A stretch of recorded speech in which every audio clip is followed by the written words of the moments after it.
Hello Targar friends. Hey everybody, it's Jason Blaha here, and once again it is time for another Orc Mode workout, and today was max effort press day.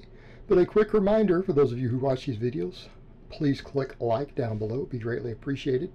And if you guys would run down and click like on my other videos of the day, I would appreciate that too. Made some changes today, added new exercises we have not done in a long time. But first, let's deal with the max press. Buffalo bar, which is harder than a straight bar. We could argue about how much harder all day long.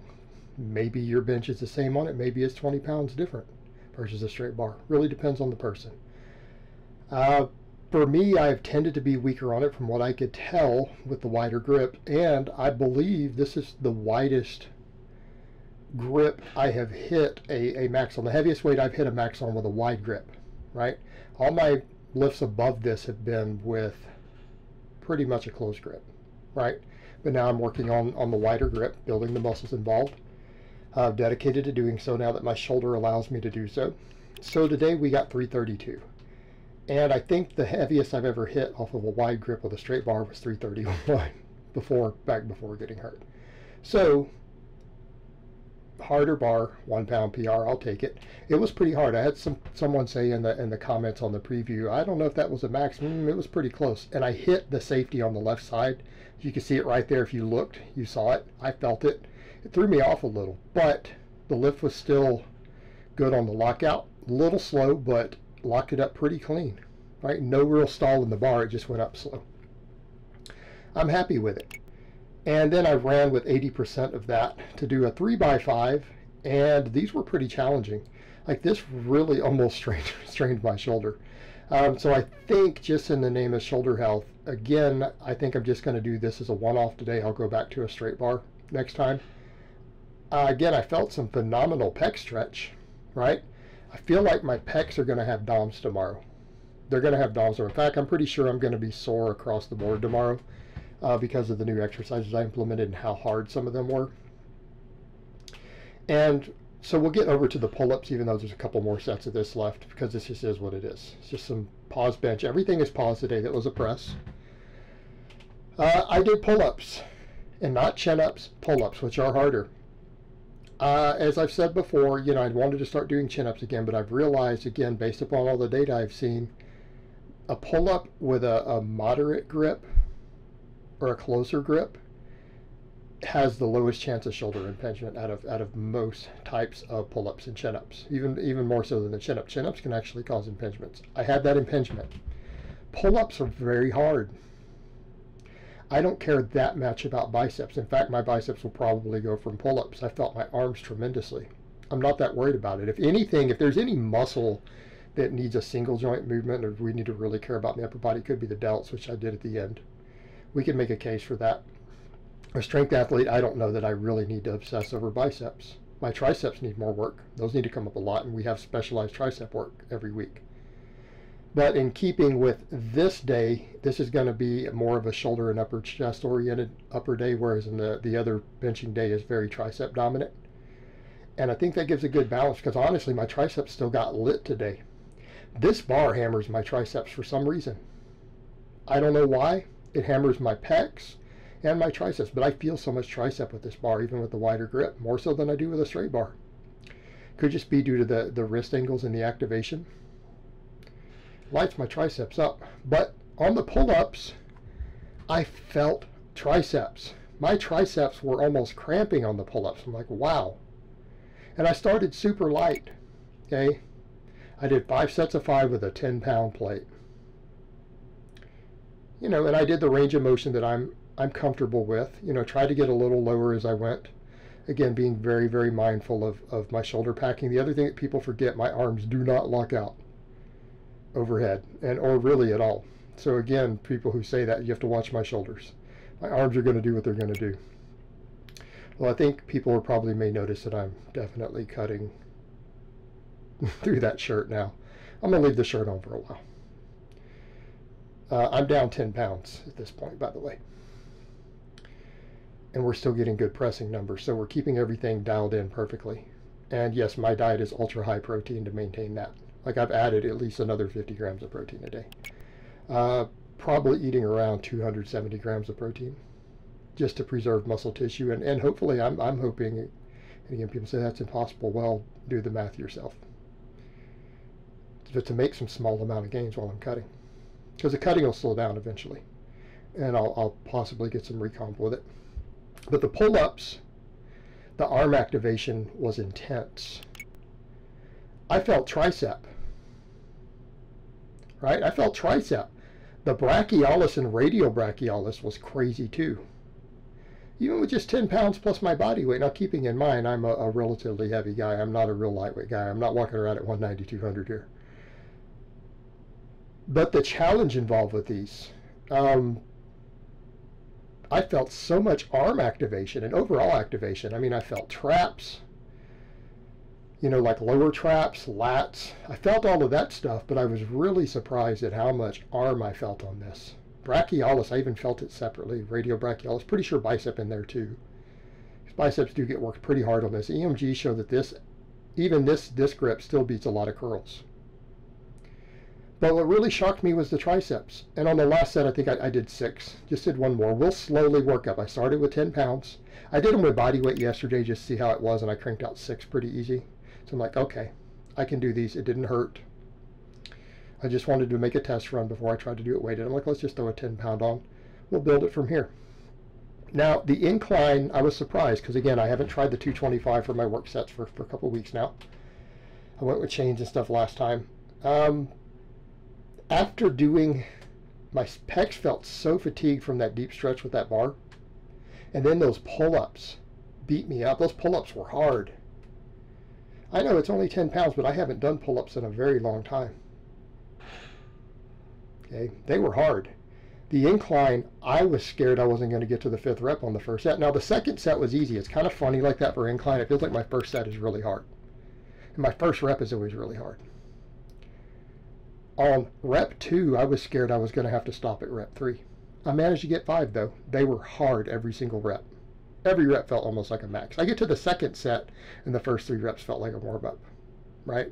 Ooh, look at that, just right up. Everything paused. I got to my 5. I get to the 3rd set, because I felt like I had a rep in reserve on the second one. I get to the 3rd set, and it was not as hard as the first set, but I felt like I didn't have another rep on the 5th one. I'm like, if I go for another rep, I may miss it. So we settled for the 3x5 with 225, which, again, considering a few months back when I first messed with incline, again, 225 was like my max. So we're up to 3x5 on it. Deeper into a workout, meaning I've done pressing with a bar that really fatigues my pecs. I did 5 sets of pull-ups. We're fatigued already. So for me to get the 3x5 with the 225, which is matching my best so far, deep into a workout that's a little deeper like this, where I've done back work, I'm really happy with that. You know, I feel like I'm going to be able to start progressing on this soon, particularly if I only do it once a week, because we have other pressing on the other bench day. I feel like I can progress on this again, especially since I'm going to overhead press, and the overhead press carries over to the incline. It can feed it.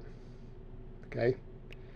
I feel like I can start making progress again. I need to start thinking about adding a microplate. You know, 2.5 pounds. Rows, I did 5x5. I went up on weight a little bit, went back to 295. So we went up 2.5 pounds. We did 5 sets of 5. There's a little bit of cheat in these. I'd like them a hair stricter, but I'm not worried about it. We've done rows first. I get a ton of back activation on this. 5 sets of 5. Yes, that's 10 sets of back work today. That's a lot. That's pretty much the maximum threshold, especially considering I'm doing deficit deadlifts on my lower days. It's a lot of back volume. I have my back volume intentionally slightly higher than the chest volume. I need to keep it thick and strong. And I feel like this combination is going to bring my deadlift up. When I first broke over 600 again here on this channel, was right at the end of my 100 chin-up a day experiment. Those chin-ups helped tremendously. They helped my grip.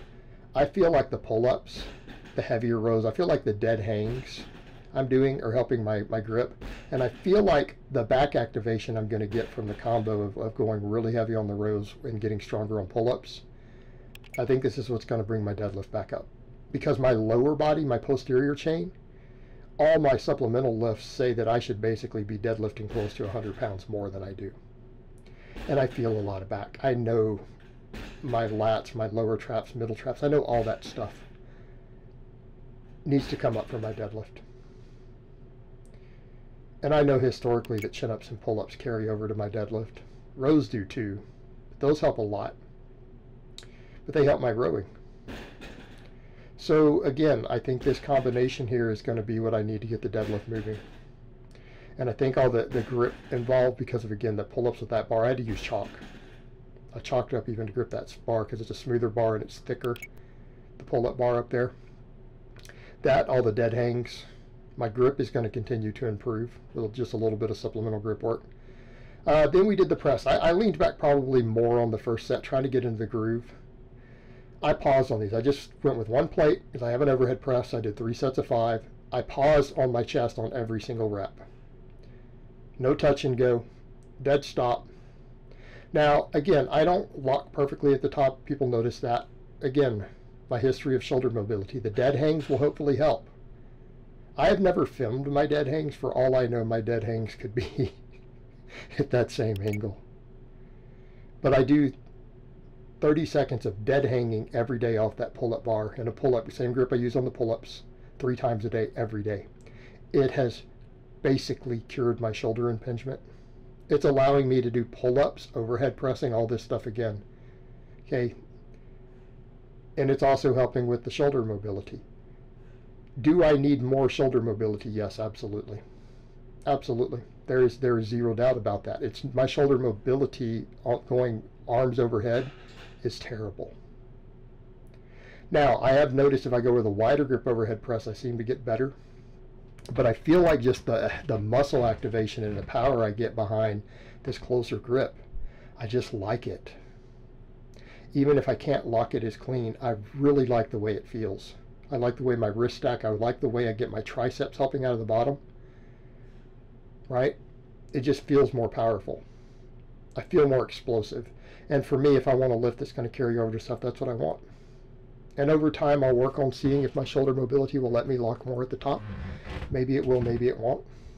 But in the meantime, at least I'm pausing on the chest. We're driving it from a dead stop, pausing on the top of the chest. It's up on the collarbone. That's not lower on the chest. Do not bring the bar down that low. I hate it when I get a new lifter who does that. It's not good for your shoulder health. Then I finished off with 3 sets of laterals to failure. I took very short breaks, so the reps reduced on almost every set. It went from like 17 to 13, 12, something like that, real fast. I didn't count. I just took them till momentary failure. I went to do a rep and it just didn't move out of the bottom. Why? I feel like doing a little bit of extra delt work will help that overhead press. I feel like the overhead press will carry over to my incline. I need that incline to come up, and I feel like the incline will improve my bench. Also, I mean, if people want to talk about vanity, let's be realistic here. What muscle really makes you look jacked? Because if I'm cutting, I'm going to drop another 20 pounds, by the way. I'm down 10, I'm going to drop another 20. So if you actually want to look jacked when you're leaner, not that I care that much, but it would be good for marketing. It would probably help my outreach. What muscle really matters? The delts. That's the one that really stands out. It's what people notice when you're shirtless. Your shoulders. Okay, it's the biggest muscle in the upper body, the deltoid is. The side head may be getting slightly neglected with what I'm doing. I figure 3 sets of laterals at the end. If I'm going to do a single joint exercise, probably needs to be for that, because I'm getting all that tricep work on my tricep day. This is probably where I need to put it. Bring up the shoulders. It's hitting one muscle that might be a little underworked. Hopefully it'll help with my press as a supplemental lift to bring the press up, and then the press will bring the incline up, and so on and so forth. Right? And just these to failure. Short breaks, just finish off, get done with it. Happy with today's workout. Really happy with it. So I hope it has been informative, and I will talk to you guys next time.